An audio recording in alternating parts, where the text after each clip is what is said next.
With permission, Mr. Speaker, I would like to make a statement on the White Paper which has been published today, setting out the Government's plans for legislating for the withdrawal agreement and the implementation period. On Friday, the 29th of March 2019, the UK will leave the European Union, giving effect to the historic decision taken by the British people in the 2016 referendum. This Government is committed to delivering a smooth and orderly Brexit. That's why we've already passed the EU Withdrawal Act through Parliament, to ensure that our statute book functions up. The Shadow Foreign Secretary is laughing from a sedentary position. She actually and her party voted against the EU Withdrawal Bill, thereby undermining her commitment to give effect to the referendum. So we are ensuring the statute book functions after exit, whatever the outcome of the negotiations. I'm grateful to the House and the other place for the many hours of scrutiny devoted to that vital piece of legislation. We are now embarking on the next step in the process of delivering that smooth Brexit for the people and businesses of this country. Mr. Speaker, since June last year, the UK has been negotiating with the EU to decide on the terms of our withdrawal. We've made substantial progress protecting the rights of EU citizens in the UK and UK citizens in the EU, deciding on the terms of the financial settlement, agreeing a strictly time-limited implementation period.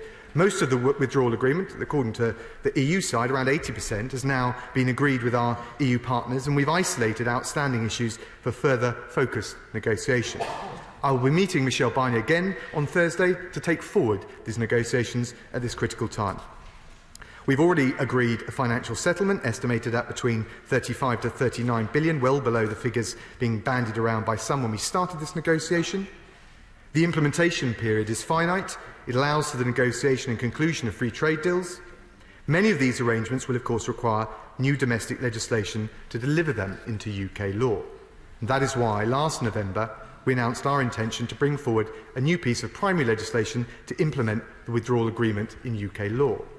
So today we are publishing a white paper setting out our proposals for this important legislation, which will be introduced once the negotiations have concluded and Parliament has approved the final deal. Our expectation is to reach agreement in October, and under the terms of the EU Withdrawal Act, Parliament will have its say on the final deal. Our expectation is, if approved at that point, we will bring forward the legislation so that it can be in place for when we leave the EU on the 29th of March 2019. So in setting out our proposals today, we are giving Parliament the opportunity to scrutinise the plans well ahead of the bill's introduction, given the need to enact the legislation in the time available, mindful of the importance of maximum scrutiny in this House. By publishing the White Paper today, the Government is providing further certainty to people, to businesses here in the UK and indeed across the EU. And it also sends a clear signal to the European Union that the United Kingdom is a reliable, dependable negotiating partner, delivering on the commitments it has made across the negotiation table. Of course, while we are making good progress, discussions are ongoing in various areas. And that means that some parts of this bill will only become clearer as we settle the remaining parts of the withdrawal agreement. In light of that, the White Paper we published today focuses on those parts of the withdrawal agreement where the text is already agreed. Let me take them in turn. Mr. Speaker, the first priority of the UK in negotiating our withdrawal from the EU was to reach an agreement on the rights of our citizens. That includes the 3.5 million EU citizens that live in the UK and are valued members of their communities and play an integral part in the life of this country. Likewise, the approximately 1 million UK nationals who currently live in the EU are equally valued by their host countries and communities.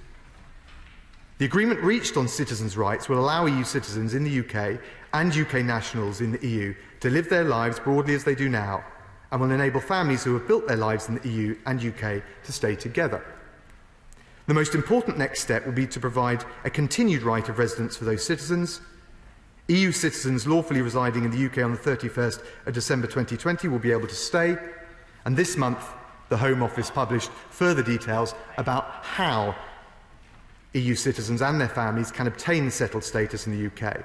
And that statement confirms that the settlement scheme will be simple and straightforward for EU citizens and their families to secure their long-term status in this country. The bill will ensure EU citizens can rely on the rights set out in the withdrawal agreement and enforce them in UK courts. It will also establish an independent monitoring authority to oversee the UK's implementation of the deal on citizens' rights, providing further reassurance to citizens. Mr. Speaker, all EU member states must implement the agreement in full and provide certainty to UK nationals on the continent.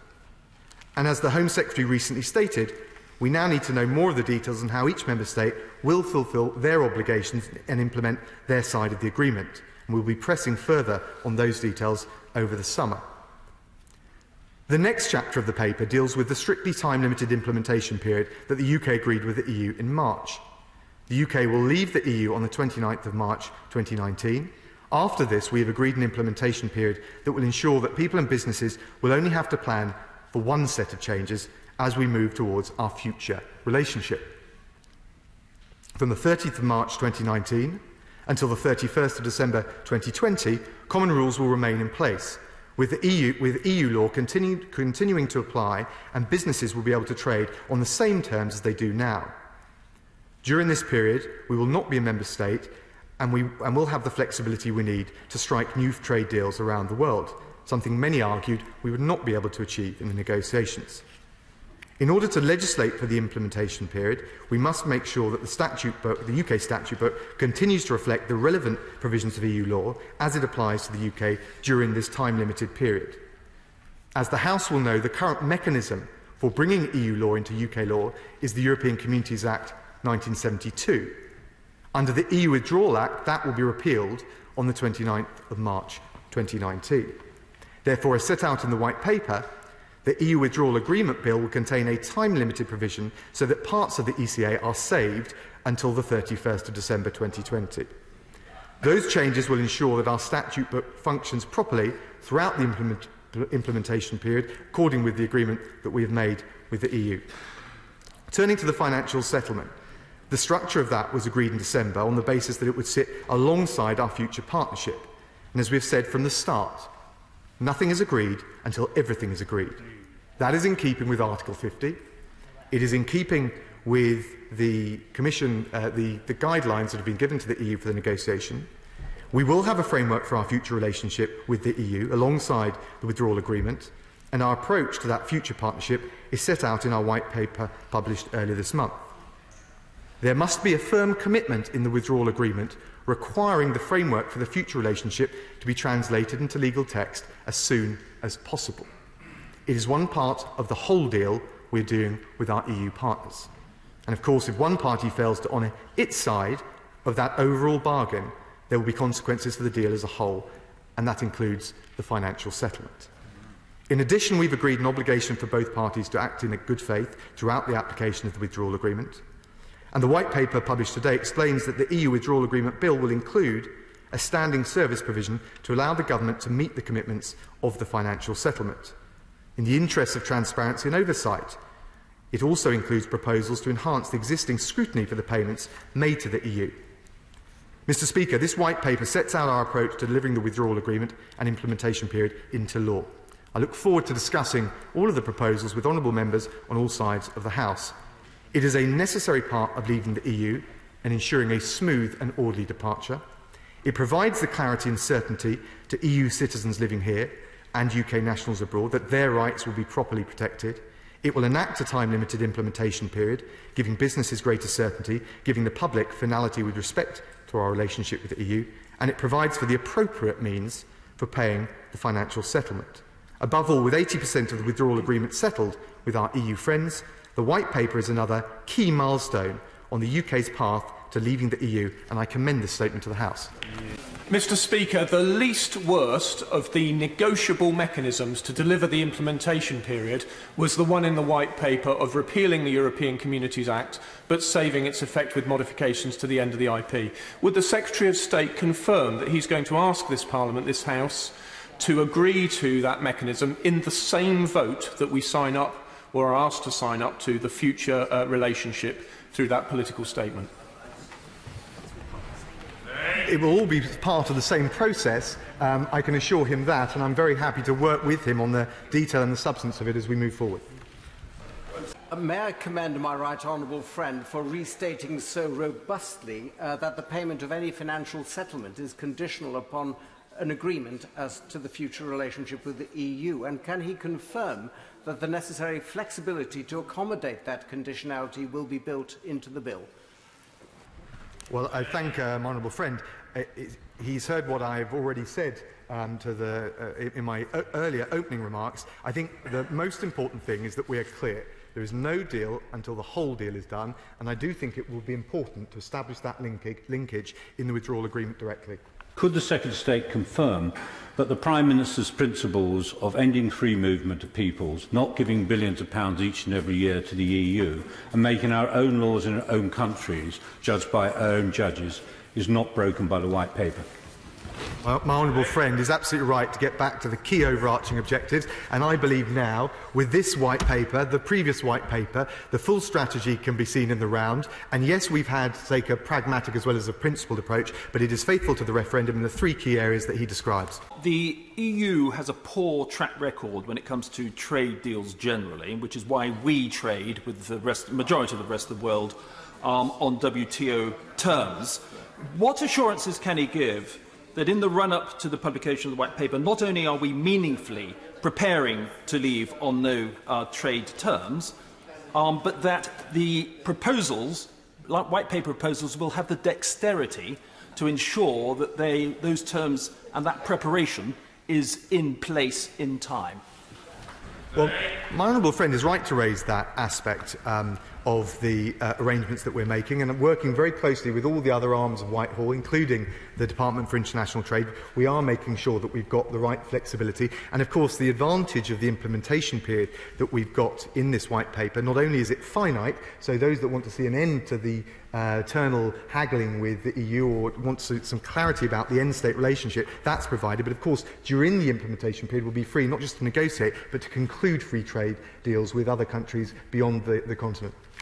We swallowed this fairly hideous implementation period compromise for the promise of a smooth transition to a good end state. Now that the opening offer on the end state doesn't pass the public's sniff test, why should we approve both when we're asked to in the autumn? I'll say to my honourable friend, and I share his passion and respect his views, that actually if you look at the package in the round, the finality the implementation period provides, the ability to give effect faithfully to the referendum, but also to make sure we take back control of our borders, our laws and our money, trade more liberally and energetically with the growth markets of the future, and also consider the wider political context, including in this House but also beyond, and the fact that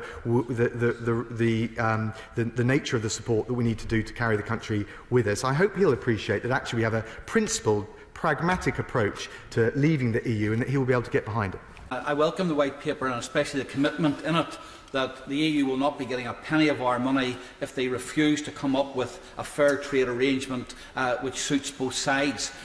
Just on that issue, is the Minister aware that this week the Irish Taoiseach has said he has been given assurances by the EU that even in the event of a no deal, there will be no need for any physical infrastructure along the Irish border? And if that's the case, is this not proof that this is an overhyped issue and there is no need for a backstop arrangement which breaks the union, and will he assure us that he will not accede to such an arrangement?